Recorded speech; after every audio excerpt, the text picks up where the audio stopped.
Hello viewers, welcome back to CoffeeChillTV and welcome to Mooloolaba. Let's go for a walk and talk. Come along with me on CoffeeChillTV.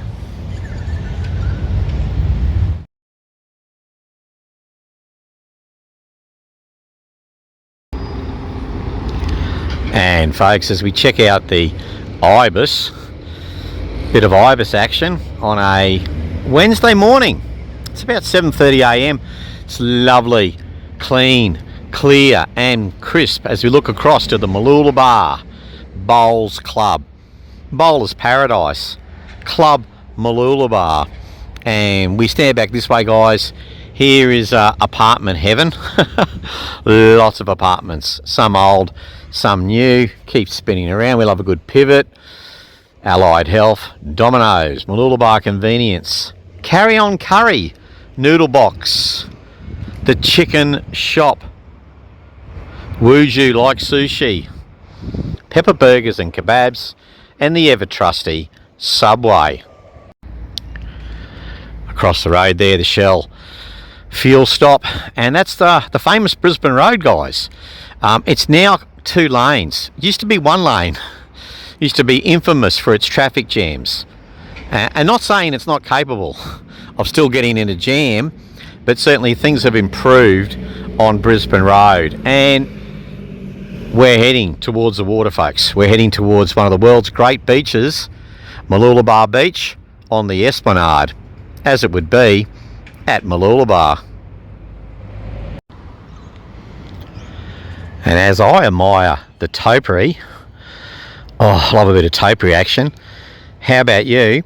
I should mention to you that on today's walk and talk, Mooloolaba, Sunshine Coast, Queensland, Australia, we're also going to get into a little bit of topical travel talk. Let me explain further. So folks, yeah, it's Mooloolaba walk and talk. And today's talking points. Slow travel versus fast travel. What's your speed? Oh, did you like that pun? And seriously, folks, you know, when we travel, when we put on the tourist hat, do we go fast? Do we go slow? Let's get into it. I've got some opinions and ideas, and in this video, guys, I'd love for you to comment.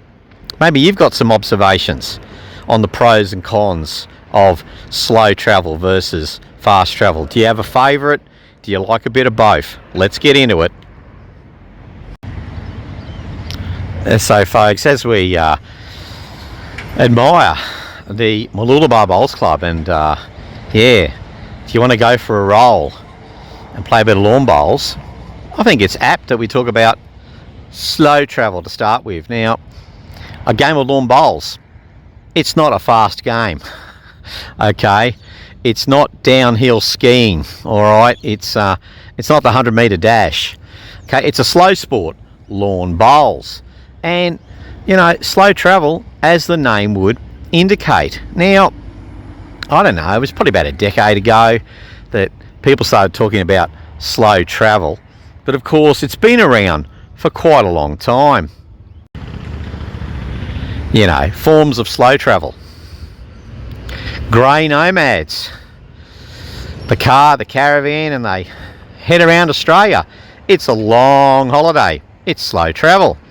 Backpackers. I mean, I've done my share of backpacking, particularly in the early 90s. Backpackers, slow. That's slow travel. Grey nomads. Digital nomads. You know, these are examples of slow travel.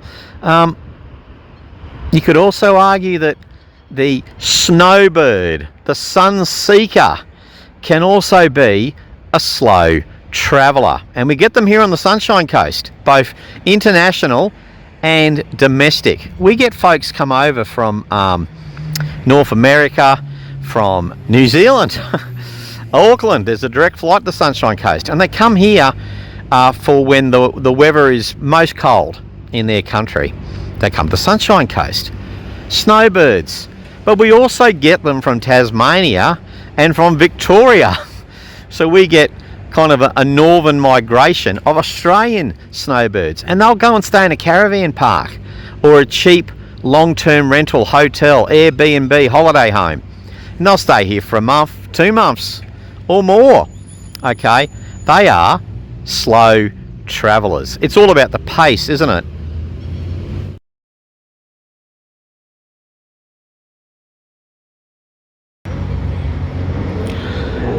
So what about fast travel?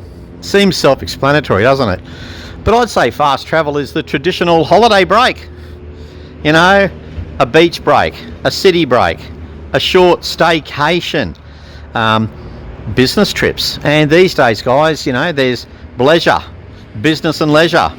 I used to do that a lot. I'd have to go to Sydney for a few days for a workshop, and at my own expense, I'd extend the stay by a couple of nights, do a bit of power tourism while I was in Sydney. School holidays, work trips, organised tours. You know, I did a Kentucky tour through Europe. When was that? 1990, I think. And yeah, in the space of 2 weeks, we saw a lot of countries, a lot of cities, and a lot of landmarks. We were travelling fast. And so, folks, what are the pros and cons of slow and fast travel? Let's have a look.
So guys, fast travel, the traditional view of the holiday, you know, 2 weeks off from work every year, off to Phuket, off to Bali, you know, long weekend on the Gold Coast, fly over to the UK and Ireland and get on a tour bus. You know, what's the appeal of fast travel? And I suppose in understanding the value of a short break, what's the purpose? You know, work-life balance. That's been a big buzzword the last decade or so. And hey, it is a stress reliever. It breaks up the, you know, monotony of the year. You know, you're just feeling flat at work. Take a Monday, take a Friday, you know, and head up to a place like this, the Sunshine Coast. All right. If you're living out in the provinces, out in the village, in somewhere in Southeast Asia, you might take a city break. You know, get out of the village, get out of that small town province, and get a bit of big town vibe happening for a few days. You know, breaks the monotony, doesn't it? Yeah, it's good to sort of mix it up, and a short break is easily manageable. on that point of manageability, typically I find if I'm on a short break, I want to maximise my time, if that's the purpose. Now, the purpose of the short break might be, you know, what's that song, Kokomo by the Beach Boys? We'll get there fast and then we'll take it slow. So you might just want to be going to recharge the batteries, and a short break can do that. But also, if you're going to the UK and Ireland for a couple of weeks, you know, you're going to map out some of the major tourist attractions you want to see. You don't just want to sit in your hotel rooms, watching TV and reading books. Not that there's anything wrong with that, but you know, it's a short break. You want to visit a place and see the major attractions and landmarks. Your productivity is up. Your decisiveness is sharper, in my experience, when you're on a short break, when you are engaged in fast travel. So folks, some people say that slow travel is the backpack, fast travel is the suitcase. And sometimes with fast travel, there is no suitcase. There's carry-on luggage only. Another advantage to fast travel. In Thailand, I usually take a 10-day holiday every year. I get on buses and trains, and I only travel with my carry-on bag.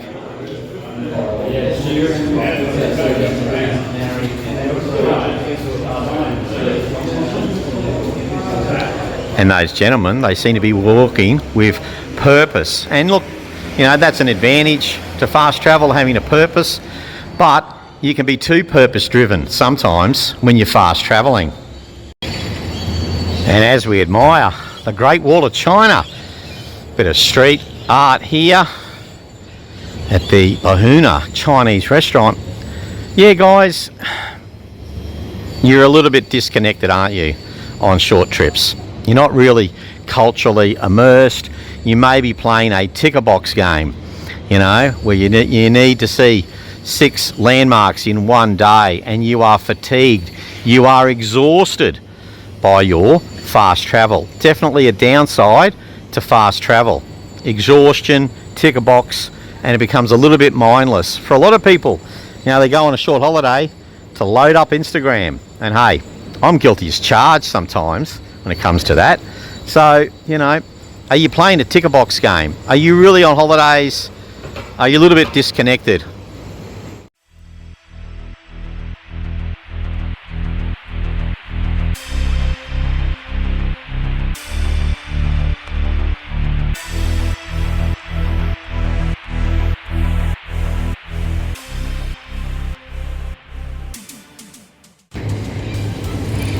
So folks, as we admire the wall art, the street art, the roadside art, Black Flag Brewing, you know, fast travel, pros and cons, slow travel, pros and cons. You can also talk about speed of transport. So I remember in the late 70s when, you know, the Concorde, Paris to London in 90 minutes. Well, it never happened. And the death of the Concorde, that's a story for another day. But, you know, people were excited by that. You know, I was recently on a trip in Sydney, and the traditional slow boat between Manly and Circular Quay. It's a tourist adventure in its own right. But I noticed now there's a fast ferry to get you more quickly between those two. And you know, you're maximising your time when you travel fast, aren't you? But sometimes maybe you stop, you fail to stop and smell the roses, as you can do more so when you're slow travelling. That's my experience anyway.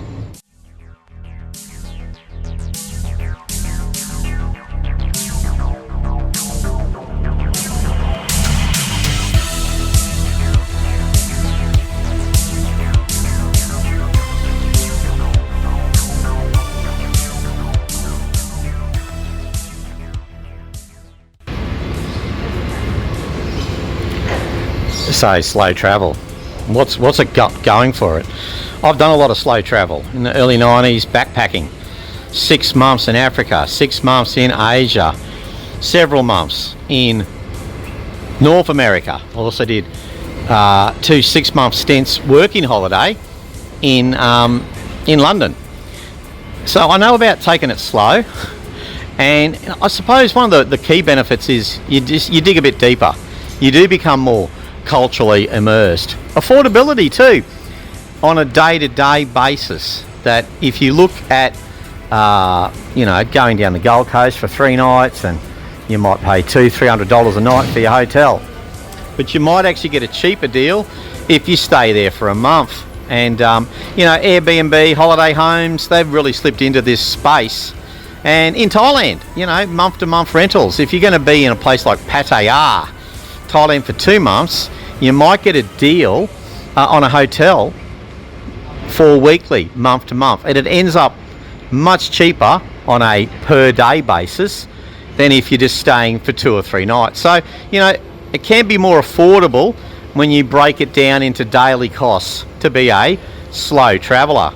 And folks, as we come down the home straight for today's walk and talk, yeah, when we talk about slow travel, all that glitters is not gold. And you know, my own experience, there's the risk of boredom, monotony. You know, you want to spend 2 months in Pattaya, you know, does it become like a routine? Does it become a little bit passé? So, you know, slow travel, you know, it can be a little bit boring. Also, with slow travel, procrastination. So, you know, you arrive in Pattaya and you think, I'm just going to take it easy for the first week or 2, and then I'm going to go out and see some of the major tourist attractions in and around the city. Unfortunately, tomorrow never comes. You just get comfortable by the pool with your book, your favourite bar, your favourite coffee shop, and you know, you don't end up seeing a lot of stuff. And there's no right or wrong to that, but I don't know, if you go travel a fair distance to a place, maybe there's a case for seeing some of the major landmarks, you know. And if you're a slow traveller, there's a risk you sit on your hands and you never really see anything.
And so folks, as we've arrived at Mooloolaba Beach, let's wrap up this vlog. And folks, what about you? Slow travel versus fast travel. What's your speed? Do you have a preference? Do you like a bit of both? What about the location, Mooloolaba? Am I being a little bit jingoistic by claiming it's one of the world's great beaches? If you want to share your comments, share your thoughts, keep it classy if you do wish to opine, I'd love you to do that, guys. Add a positive comment in the notes if you like. But either way, cheers just for watching, and we'll see you again soon on CoffeeChillTV. Uru.